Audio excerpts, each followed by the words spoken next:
Je rappelle les questions au gouvernement. La parole est à Madame Émilie Cariou.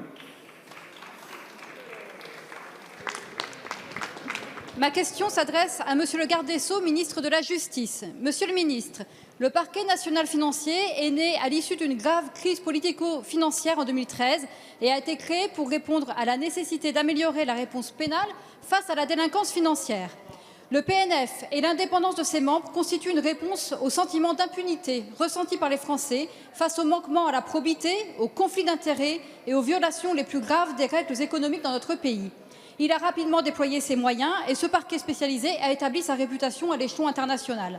Avec tous les services chargés de la lutte contre la fraude, dont la BNRDF, c'est l'édifice de tout un travail que je salue ici. En octobre 2018, lors de l'adoption de la loi relative à la lutte contre la fraude, votre majorité dans cette Assemblée a amplifié sa mission. Nous avons alors renforcé les pouvoirs des parquets, dont le PNF, avec l'ouverture du verrou de Bercy et de nouveaux outils juridiques donnés pour les juridictions financières, telles que la CJIP et la CRPC.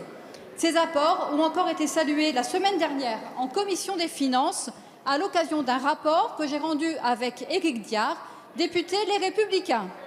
Aller plus vite et plus fort tout en replaçant l'indépendance des pouvoirs au cœur du dispositif, c'est ce qui constitue l'armature de ce parquet, devenu un navire amiral de notre action publique contre la délinquance financière. Monsieur le garde des Sceaux, votre prédécesseur a diligenté une inspection sur le PNF. Le rapport de l'inspection générale de la justice fait état d'un bon bilan technique du PNF et de l'absence de manquements formels. Or, vous avez annoncé vendredi dernier le lancement d'une enquête administrative sur 2 membres actuels du PNF et sur Madame Éliane Houlette, ancien procureur national du parquet national financier, aujourd'hui retraité. Monsieur le ministre, ma question est très simple. Quelle réponse faites-vous aujourd'hui au Conseil supérieur de la magistrature qui, exceptionnellement, a exprimé sa préoccupation sur ces enquêtes administratives supplémentaires que vous avez annoncées et sur la garantie de l'indépendance de l'autorité judiciaire ?